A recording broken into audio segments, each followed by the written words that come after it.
सर्व पत्रकार बंधू आणि भगिनींचं या ठिकाणी आम्ही स्वागत करतो।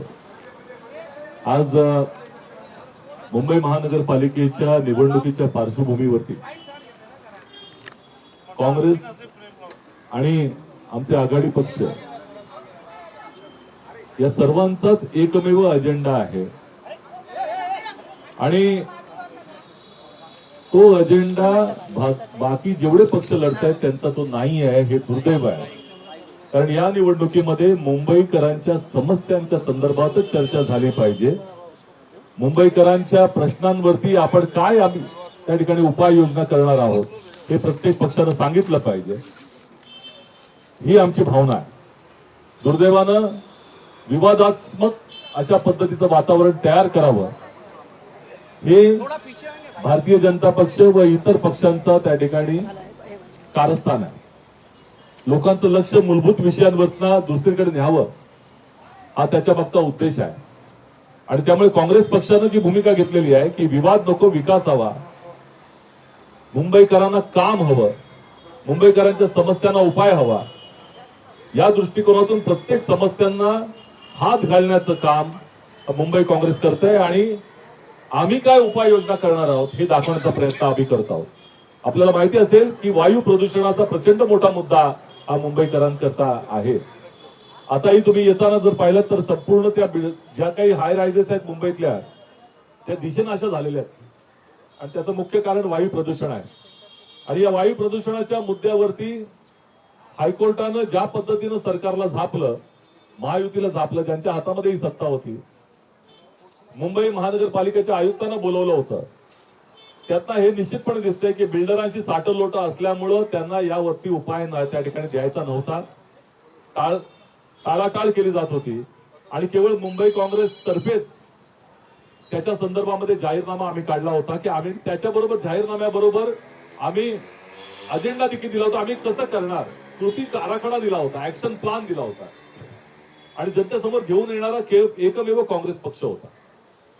आज दुसऱ्या मुख्य समस्येला मुंबईकरांना जी भेडसावते त्याला आम्ही काय करणार आहोत, आमचा कृती आराखडा काय आहे आणि ही समस्या काय आहे याबद्दल चर्चा आपल्या माध्यमातून करणार आहोत। मुंबईकरांशी ही चर्चा आणि हा जो काही परिसर आम्ही निवडलेला आहे, आपण या बॅकड्रॉपच्या जर तुम्ही मागे बघितलात तर हे बेस्ट आगार आहे। इकडे बेस्ट ही मुंबईकरांची दुसरी जीवनवाहिनी आहे।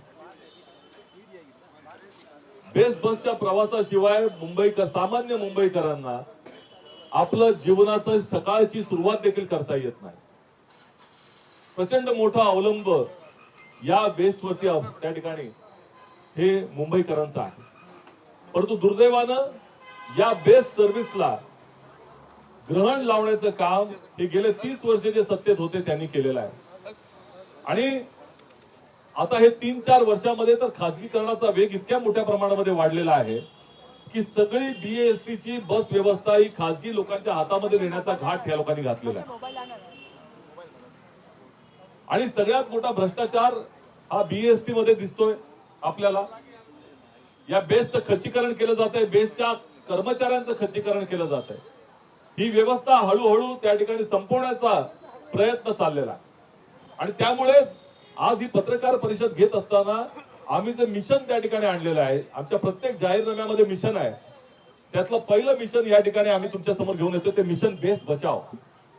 ही बीएसटी सर्व्हिस वाचली पाहिजे, ही जनसामान्याची जीवनवाहिनी तशाच पद्धतीने राहिली पाहिजे ज्या पद्धतीनं भरमसाठ दर वाढवण्याचा प्रयत्न या ठिकाणी झाला। 100% दरवाढ करून टाकली, जवळपास 100% खासगीकरणाकडे आपण वाटचाल करत आहोत आणि आज मुंबई काँग्रेसच्या अध्यक्ष वर्षाताई गायकवाड यांच्या नेतृत्वाखाली आमचा कृती आराखडा काय असणार आहे ते देखील आम्ही जाहीर करणार आहोत। बेस्टच्या साठी विशेष जाहीरनामा काय असणार आहे ते तर जाहीर करणार आहोत, परंतु त्याच्याही पलीकडे जाऊन आज बीएसटीच्या माध्यमातून ज्या पद्धतीचा भ्रष्टाचार झालेला आहे त्यालाही वाचा फोडण्याचं काम या पत्रकार परिषदेच्या माध्यमातून आम्ही करणार आहोत।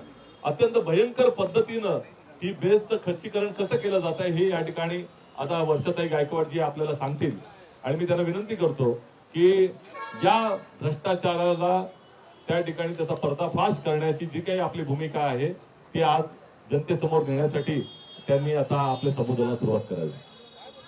मी सचिन साहेबांचे धन्यवाद व्यक्त करते. आणि तुम्हाला माहिती आहे की आता मुंबईमध्ये सगळ्यात मोठी समस्या जर काय असेल तर ती वायू प्रदूषणाची समस्या आहे.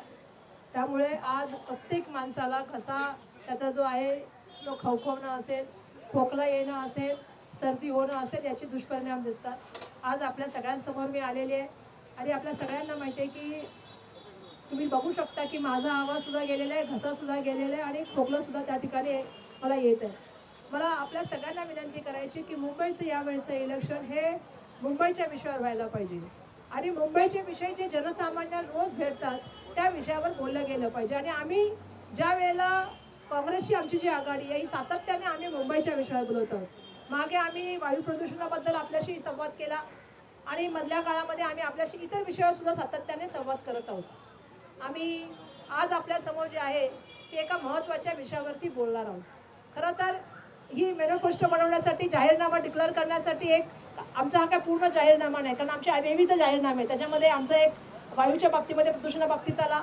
आज आम्ही या ठिकाणी जो आहे तो दुसरा BST संदर्भामधला जो आहे तो करणार आहोत. आरोग्य असेल, शिक्षण असेल याच्या संदर्भामध्ये सुद्धा आमची भूमिका आम्ही स्पष्ट करणार आहोत. आणि सातत्याने आम्ही असं सांगत आहोत, मुंबईकरांना आम्ही वचन देत आहोत की मुंबईच्या मुद्द्यावर ट्रॅफिक असेल, घनकचऱ्याचे व्यवस्थापन असेल, पाणी असेल, BST असेल, या विविध विषयावरती आम्ही जे आहोत ते या जाहीरनाम्याच्या माध्यमातून वचनबद्धता दाखवत आहोत. जात, धर्म, भाषा, प्रांत या विवादामध्ये न अटकता विवाद नको पण आम्हाला विकास हवा, प्रगती हवी या मुद्द्याखाली आम्ही सगळेजण आपल्या सगळ्यांसमोर आलेलो आहोत. आजचा मुद्दा हा आपल्या सगळ्यांच्या जीवनाशी निगडीत आहे. आपण बघितलं सर्वसाधारणपणे महानगरपालिकेने आता सगळ्या ज्या संस्था त्यांच्या आहेत त्याचं खाजगीकरण करायला सुरुवात केलेली आहे. पण आपल्या सगळ्यांच्या जीवन मरणाशी असलेली एक दळणवळणाची सगळीत मोठी यंत्रणा जर काय होती मुंबईमध्ये तर ती BST आहे. मला सांगायला पाहिजे की BST बंद करण्यासाठी एक मोठं षडयंत्र त्या ठिकाणी आहे. आणि आज मी खूप डॉक्युमेंट घेऊन आले, जे डॉक्युमेंट मी सुद्धा आपल्याला या ठिकाणी देणार आहे. आणि डॉक्युमेंटच्या आधारावरती आम्ही कसं BSTचं खच्चीकरण चाललंय आणि BSTला कसं प्रायव्हेट करून त्या ठिकाणी एका वेगळ्या कंपनीला जे आहे तो फायदा देण्याचं काम चाललेलं आहे. आमचा येणाऱ्या काळामध्ये सगळ्यात महत्त्वाचं आम्ही नवीन वर्षाच्या निमित्ताने जेव्हा आपल्या मुंबईकरांना शुभेच्छा दिल्या, महाराष्ट्राला शुभेच्छा दिल्या जनतेला, त्यावेळेला आम्ही सांगितलं होतं की आमच्या अजेंड्यामध्ये BSTच्या 6,000 बसेस सुरू व्हायला पाहिजेत.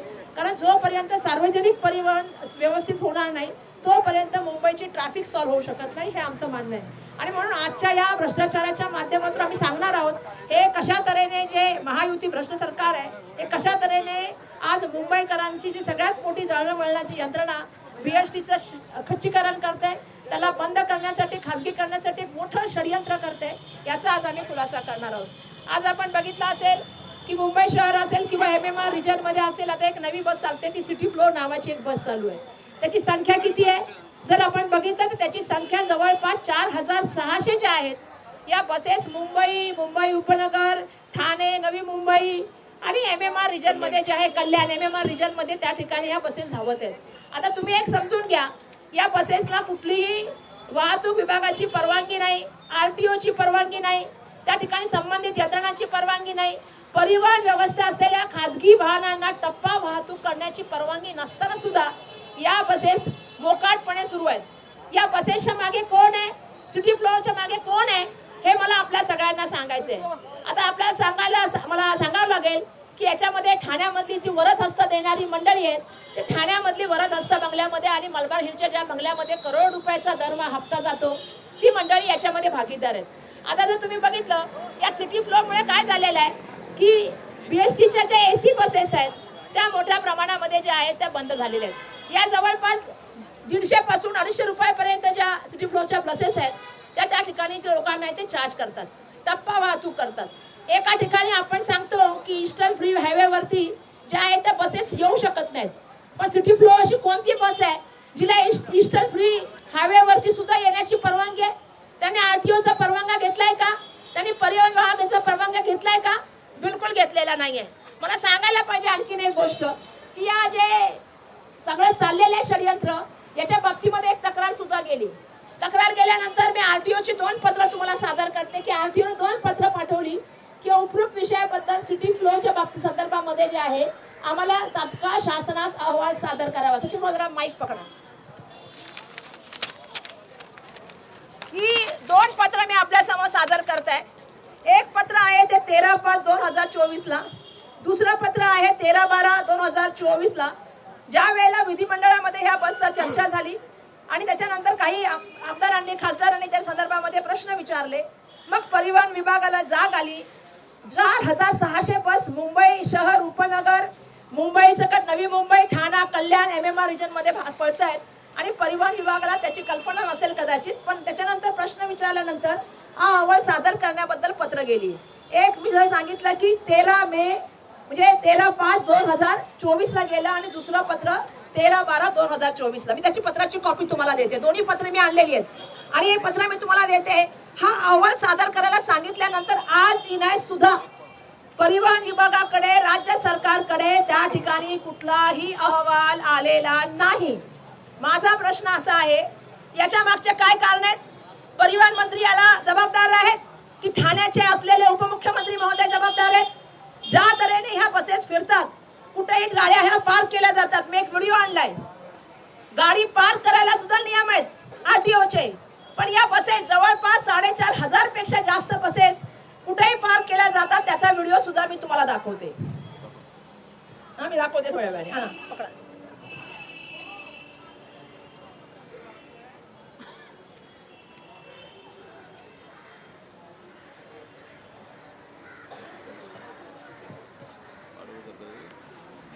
या बघा, मी तुम्हाला हा व्हिडिओ शेअर करते. ह्या बसेस सर्रास रस्त्यावरती त्या ठिकाणी पार्क केल्या जातात, पण त्याची कल्पना कदाचित RTO ला नसावी.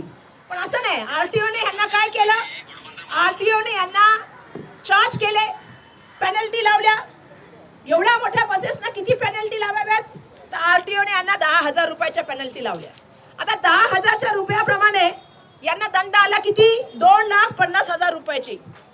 जसा यांना दंड आला लगेच फाईल कुठे जाते? कुठे तुम्हाला सांगायची मी गरज नाही, परिवहन विभागात जाते. आणि त्याच्यानंतर हा दंडाच्या बाबतीमध्ये यांना दंडाची बघा, ही पेनल्टी रद्द करावी, ही पेनल्टी रद्द करावी म्हणून सिटी फ्लोनी सरकारला पत्र लिहून सांगितलेलं आहे की आमची ही पेनल्टी जी आहे, ऍडिशनल चीफ सेक्रेटरीला पत्र पाठवले की आमची पेनल्टी रद्द करा. म्हणजे एक तर संपूर्ण काम जे आहे ते अनधिकृत आहे, त्याच्यानंतर त्याच्यामध्ये पेनल्टी लावली आहे. पेनल्टीचे पेपर सुद्धा आणलेत मी. त्या सगळ्या कॉपी तुम्हाला मी देणार आहे. त्यांना ही पेनल्टी लावली आहे जी मी सांगितली तुम्हाला सगळ्यांना. त्या पेनल्टीच्या माध्यमातून हे पेपर आणलेत, हे सुद्धा मी तुम्हाला देते.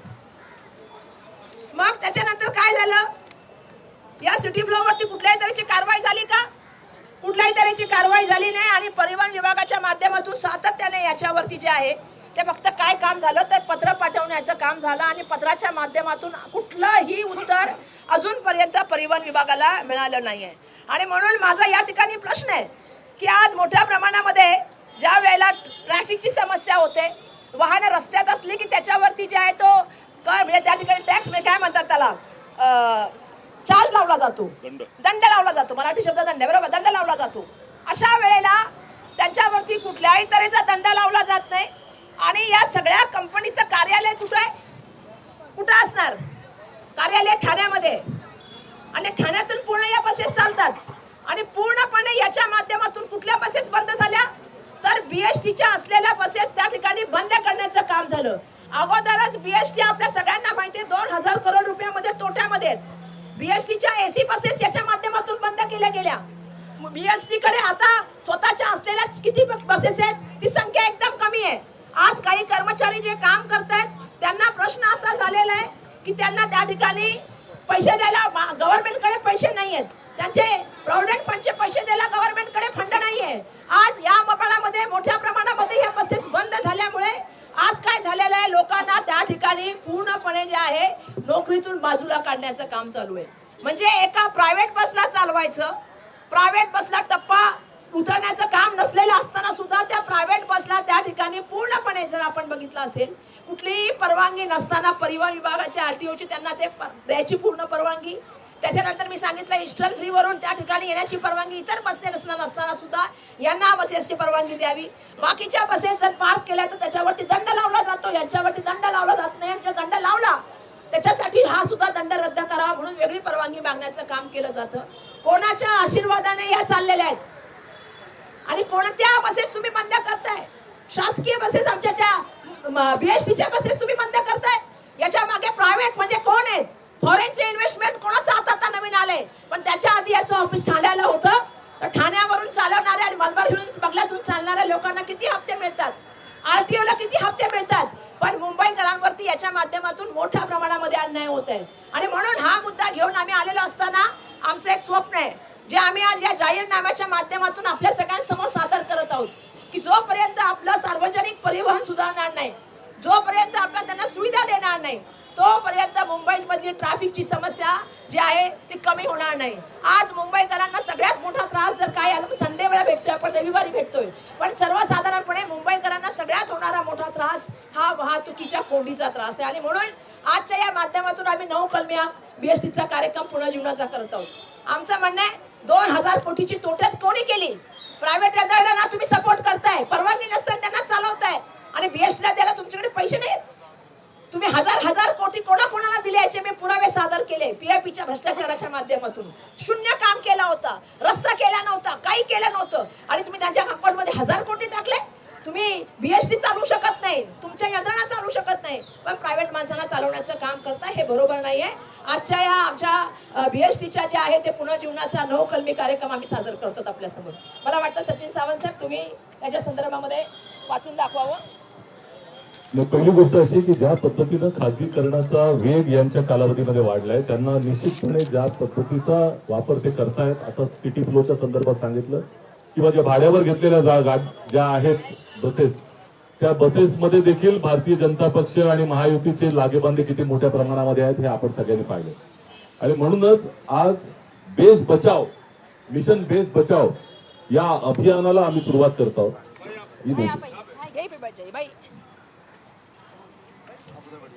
आणि यासाठी आम्ही जो जाहीरनामा प्रकाशित करत आहोत बेसच्या संदर्भामधला, जसा वायू प्रदूषणाच्या संदर्भामध्ये आम्ही जाहीरनामा प्रकाशित केला, त्याच पद्धतीनं बेससाठी बीएसटी बचाव या अभियानाअंतर्गत मिशन बीएसटीचं पुनर्जीवन या अनुषंगानं पुनर्जीवनाचा आम्ही 9 कलमी कार्यक्रम देत आहोत.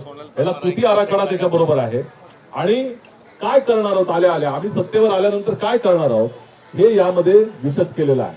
आणि मी आता विनंती करतो वर्षाताईंना, अमीन पटेल जे या विभागाचे आमदार, आणि सर्वांना की आपल्याला हा जाहीरनामा जनतेला सुपूर्द करायचा आहे.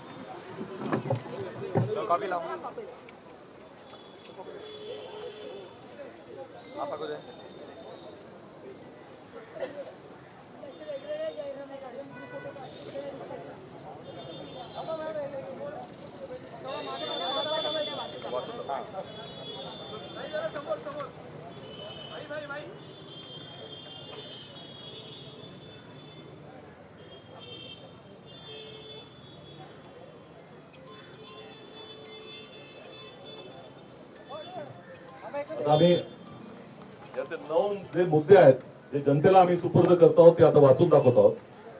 पहिली गोष्ट अशी की बेस्ट ही नफा कमवणारी संस्था नाही. हा जर त्यांचा गैरसमज असेल तर त्यांनी दूर करावा, कारण ही सर्वसामान्यांकरता सार्वजनिक सेवा आहे. आणि मग वचन आम्ही देतो आहोत की बेस्टला पूर्णपणे बीएमसीच्या निधीतून चालवणारी सेवा करणार आहोत. याला बीएमसीच्या अर्थसंकल्पाशी संलग्न करायचं आहे. बेसचा खर्च थेट बीएमसीच्या वार्षिक अर्थसंकल्पातून केला जाईल. मी आपल्याला आठवण करून देऊ इच्छितो की देश पातळीवरती संसदेमध्ये रेल्वेचा अर्थसंकल्प वेगळा होत होता आणि जो मूलभूत जो अर्थसंकल्प होता देशाचं बजेट हे वेगळं असायचं, परंतु मोदी सरकारच्या कालावधीमध्ये ते एकत्र केलं गेलं. मग इथं का केलं जात नाही? ही सार्वजनिक सेवा आहे आणि त्यामुळे बेसचा खर्च हा थेट बीएमसीच्या वार्षिक अर्थसंकल्पातून केला जाईल. वापरात न आलेला बीएमसी निधी, पार्किंग मधील उत्पन्न व इतर शुल्क आकारून आम्ही निधी उभारणार आहोत. आणि ही कायदेशीर हमी देत आहोत की सार्वजनिक सुनावणी आणि समिती अहवालाशिवाय कोणतीही भाडेवाढ केली जाणार नाही. हे जे बाहेरचे घटक आहेत, ज्या पद्धतीनं ते या बसचा जो तिकिटाचा दर आहे तो वाढवण्यासाठी प्रवृत्त केलं जातं, ते इन्फ्लुएन्स केलं जातं, ते थांबवलं जाणार आहे. जनसामान्यांची सेवा आहे आणि त्यामुळे कुठलीही जर भाडेवाढ करायची असेल तर त्याची सार्वजनिक सुनावणी केली जाईल, समिती अहवाल त्या ठिकाणी आला असेल त्याच्या अनुषंगानेच ही केली जाईल. दुसरं असं 2 नंबरचं मी एक पाहिजे असतं. खाजगीकरण थांबवणार आणि बीएसटीला पूर्णपणे सार्वजनिक करणार. कारण आपल्याला माहिती आहे की बीएसटीचं सातत्याने खाजगीकरण चालले. आता पण बीएसटी मध्ये काही खाजगी बसेस आल्यात आणि त्याच्यामुळे तिथल्या कर्मचाऱ्यांना पगार मिळत नाहीये. मोठ्या प्रमाणामध्ये गैरसोयीला सामोरं जावं लागतंय. म्हणून आमचा सगळ्यात महत्त्वाचा मुद्दा आहे की खाजगीकरण थांबवणार, बीएसटीचं बिलकुल खाजगीकरण होणार नाही.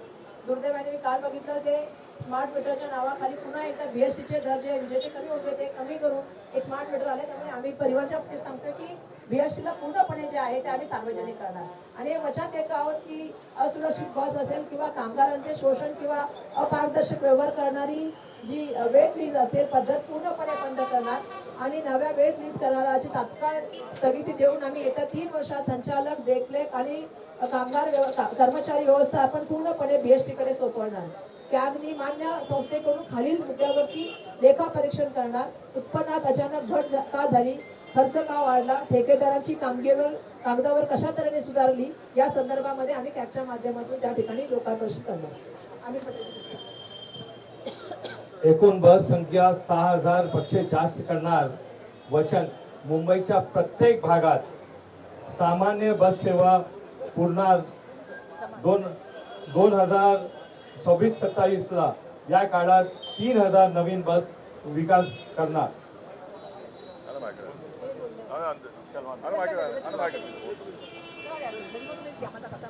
2019च्या करारातील 3337 बेस्ट बस पुन्हा सुरू करणार आहोत.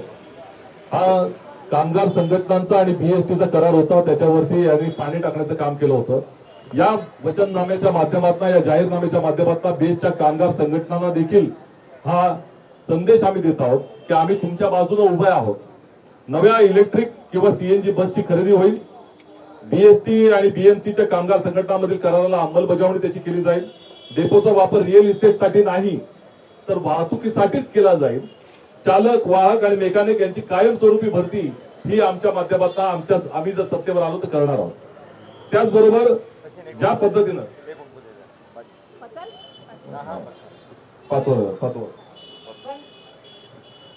बंद केलेले लांब पल्ल्याचे मार्ग पुन्हा सुरू करणार वचन.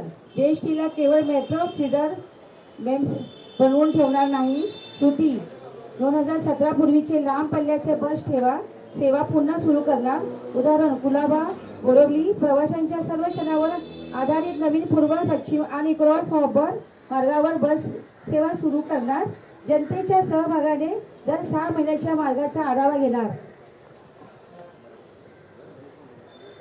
सगळ्यात तिसरा सहावा जो मुद्दा आहे, बेस्ट डेपोच्या जमिनीची विक्री थांबवली जाईल. आम्ही हे वचन देत आहोत मुंबईकरांना की ही डेपो ही सार्वजनिक मालमत्ता आहे, तिचं खाजगीकरण पूर्णपणे रोखलं जाईल. आम्ही जी कृती करणार आहोत, सर्व डेपो डीपीसीआर अंतर्गत फक्त वाहतुकीसाठी राखीव केले जातील. आतापर्यंतच्या सर्व भूखंड करारांची आणि निविदांची चौकशी व लेखापरीक्षण केलं जाईल. चार्जिंग स्थानके, देखभाल केंद्र आणि प्रवासी सुविधांसाठी डेपोचा विकास केला जाईल. 7वा जो मुद्दा आहे, प्रवाशांसाठी भारतातील पहिली हक्क व सुरक्षा सनद आम्ही आणणार आहोत. वचन आम्ही देत आहोत की सुरक्षित, पारदर्शक आणि उत्तरदायी असलेलं बेस्टचं प्रशासन आपल्याला देणार आहोत. कृती काय करणार आहोत आम्ही त्याच्यावरती, तर बस बिघाड झाल्या, आगीच्या घटना झाल्या किंवा तक्रार निवारणाची माहिती सार्वजनिक पोर्टलवरती जाहीर केली जाईल. संक्रमण काळात ठेकेदारांच्या बसची रोज तपासणी केली जाईल. ई बस आणि चार्जिंग स्टेशन संक्रमण काळ यासाठी म्हणतो आहोत की आम्हाला पूर्णपणे खाजगीकरण थांबवायचं आहे. त्यामुळे या कालावधीमध्ये जे खाजगीकरणाचे करार आहेत त्याच्या कालावधीमध्ये या संदर्भामधील सगळी तपासणी ही केली जाईल. ई बस आणि चार्जिंग स्टेशनचे अग्नी सुरक्षा लेखापरीक्षण केलं जाईल. नियमांचे उल्लंघन झाल्यास ठेकेदारांचा करार रद्द केला जाईल. 8वा आमचं ब्रीज जे आहे, कामगारांचे कल्याण म्हणजे दर्जेदार बस सेवा. वचन आम्ही देतो आहोत की कामगार सुरक्षित आणि समाधानी असतीलच तरच सेवा चांगली मिळेल. आणि यामुळे कृती जी आहे की ड्रायव्हर ओनली पद्धत बंद करून पुन्हा वाहक नियुक्त केले जातील. हे मुंबईकरांना आम्ही हा संदेश देत आहोत की वाहकांची पुनर्नियुक्ती केली जाईल. आणि या नुसतं आताचा त्या ठिकाणी हा प्रश्न नाहीये, ही मुंबईची बेस्ट व्यवस्था ही धरोहर आहे आपली. ही अनेक वर्षांचा मुंबईचा इतिहास हा बेस्ट शिवाय त्या ठिकाणी करू शकत नाहीत आपण त्याचं वर्णन. कामगारांना किमान वेतन, ठराविक कामाचे तास आणि वैद्यकीय विमा सुविधा आम्ही देणार आहोत. कंत्राटी कर्मचाऱ्यांनाही कायमस्वरूपी कामगारांच्या धर्तीवर समान कामासाठी समान वेतन देणार, इथे त्यांचा आम्ही अग्निवीर करणार नाही. कंत्राटी कामगारांना देखील समान दर्जा दिला जाईल. ईव्ही बसच्या देखभालीसाठी विशेष प्रशिक्षण केंद्र आम्ही त्या ठिकाणी उभारणार आहोत. आणि शेवटचा जो मुद्दा आहे 9वा कलम, पूर्ण पारदर्शकता आणि खुली माहिती इथे आज आपल्या गेल्या 11 वर्षाच्या भारतीय जनता पक्षाच्या इतिहासामध्ये कशा तऱ्हेने माहिती दडवली जाते आपल्याला माहिती आहे. परंतु इथं आम्ही वचन देतो की खोट्या आकडेवारीचा खेळ आणि माहिती लपवणे बंद होईल.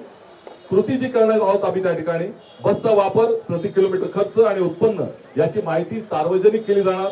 प्रत्येक डेपो आणि ऑपरेटरचा कामगिरी अहवाल उघड केला जाईल. बेस्ट व्यवस्थापनाची दर 3 महिन्याने लोकप्रतिनिधींच्या समोर जाहीर सुनावणी केली जाईल. भाडे विलंब आणि रद्दीकरण याच्यासाठी लाईव्ह डेटा पोर्टल विकसित केलं जाईल.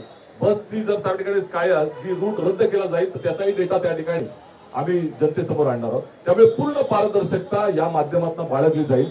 बेसचं पुनरुज्जीवन हे करण्यासाठी प्रामाणिक प्रयत्नांची आवश्यकता आहे. ती काँग्रेस पक्षच करू शकतो, कारण इतरांना विवाद पाहिजेत, आम्हाला विकास पाहिजे. धन्यवाद.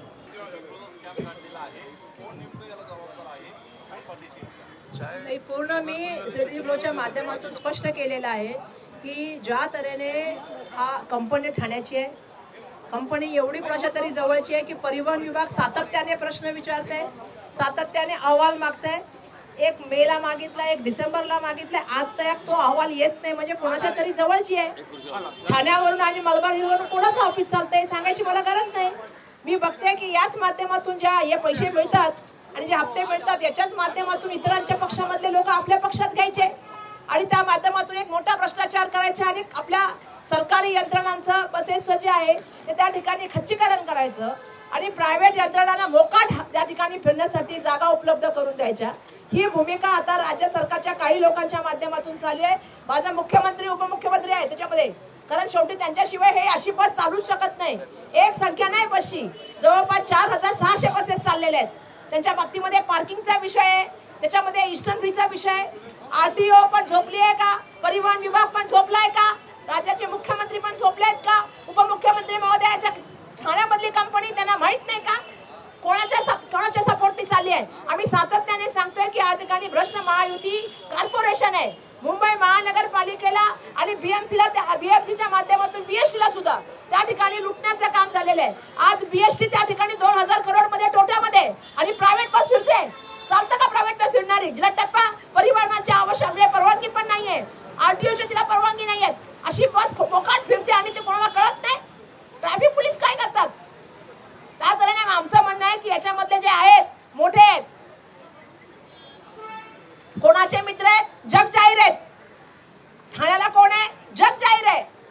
इतर पक्षाच्या लोकांना घ्यायचं, पैसे द्यायचे आणि अशा कंपन्यांना सपोर्ट करायचा, ज्याच्यामुळे आपल्या ज्या असलेल्या बीएसटी सारख्या जी जीवनामध्ये आपल्या सगळ्यांच्या दळणवळणासाठी आपल्या रक्त वाहिण्यासारखी वाहत होती तिला बंद करण्याचं एक मोठं षडयंत्र चालू आहे. मलबार हिल मध्ये कोण राहतं ते तुम्ही माहिती काढा.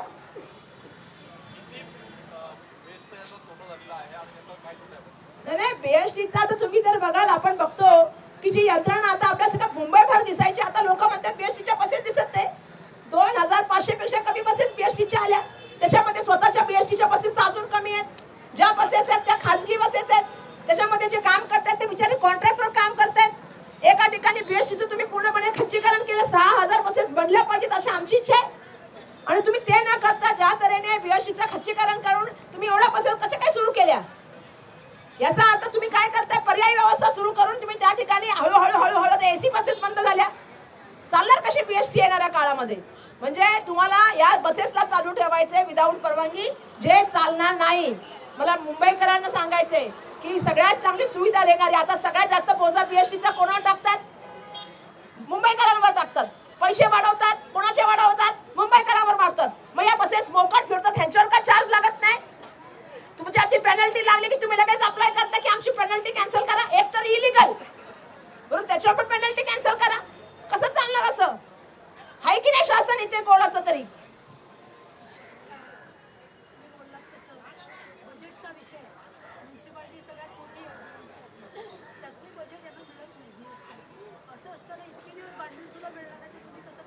नाही, माझं तर मी मध्ये उदाहरण देऊन एक सांगितलं, ज्याच्यामध्ये 1000 करोड एका पीएपीच्या नावावरती मी स्वतः त्याच्या मागच्या वेळात तुम्हाला पुराव्यासकट सादर केलं की अजून कुठलंही शून्य काम आहे. जायला रस्ता बनवायचा होता तो पण त्याने बनवला नाही. 200 कोटी त्यासाठी पण पीएमसीनेच खर्च केले. तुम्ही मोठ्या मोठ्या मित्रांना, लाडक्या मित्रांना तुम्ही जमिनी फ्री देता, त्याच्याबरोबर त्यांना पैसे वाढवून देता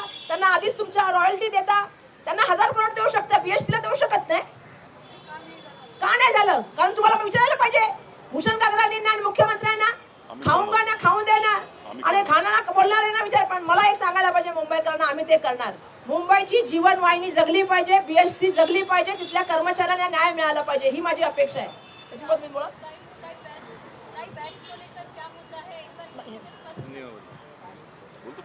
आता हिंदीमध्ये पुन्हा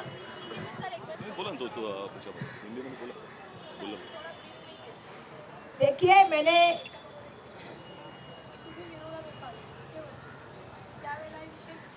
बिलकुल उचलले होते आणि मी तर हा पण उचलला होता की ह्या ज्या बीएसटीचे डेपो आहेत त्या रियल इस्टेट नहीं है. आपने असेंबली में भी उठाया था. मैंने उठाया भी था पहले भी. मैं तो स्मार्ट मीटर के खिलाफ भी बोला है, कारण हे सगळे विषय मुंबईकरांशी जे आहे ते निगडीत आहेत. कारण आता स्मार्ट मीटरच्या नावाखाली प्रीपेड मीटर आणतायत, ते पण काम अदानीला दिलंय. तुमची बीएसटी आणि आमची बीएसटी सगळ्यात स्वस्त जे आहे ते त्या ठिकाणी जे आहे ते विजेचा दर आकारते. आज सबब म्हणजे उपनगरामध्ये आणि शहरामध्ये जर बघितलं तर शहरामध्ये एमएसईबी जे अदानी चालवतात त्यांचा दर बघा इलेक्ट्रिसिटीचा आणि आपला विजेचा दर बघा. आपला बीएसटीचा दर हा कमी आहे, तरी पण स्मार्ट मीटरच्या नावाखाली ते पण त्यांना देण्याचे नाव षडयंत्र चाललेलं आहे. म्हणजे पूर्णपणे आता इलेक्ट्रिसिटी तुमची प्रॉफिटमध्ये फायद्यामध्ये, मग तुम्ही का करत नाही आहेत?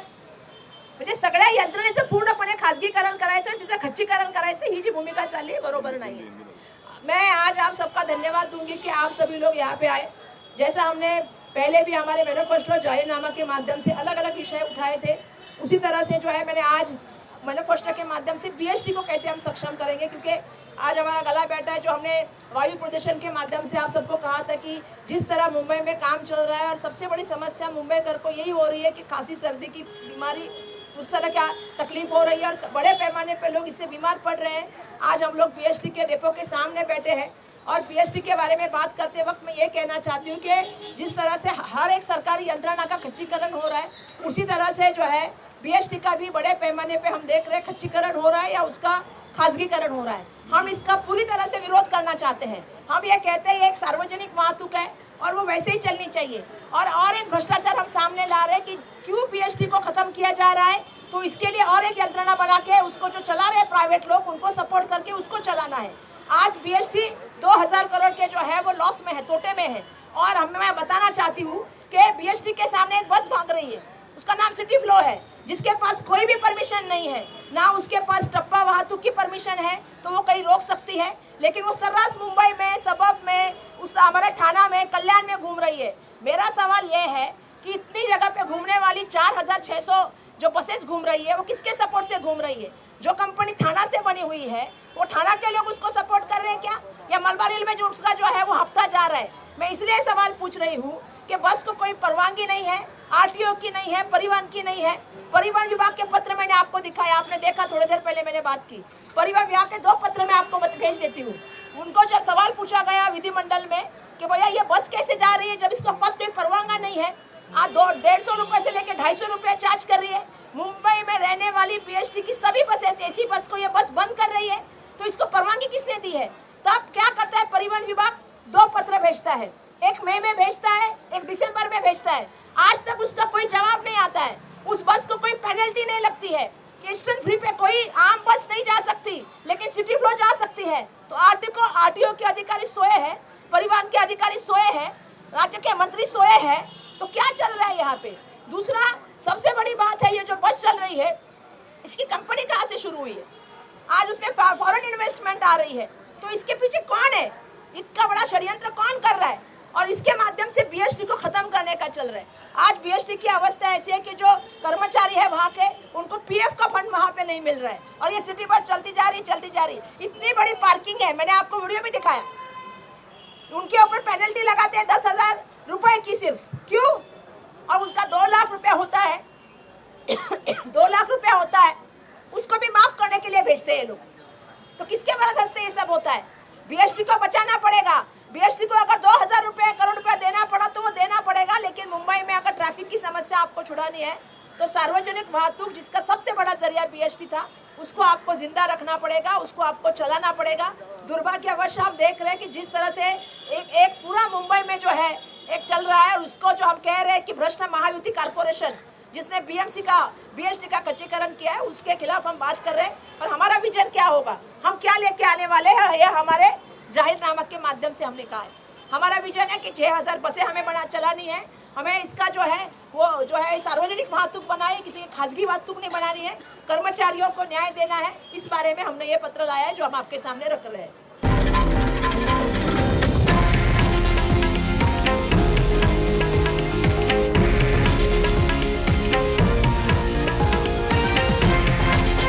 हे आहे देशातील नंबर 1 न्यूज नेटवर्क आणि आपण पाहत आहात TV9 मराठी, एकमेव।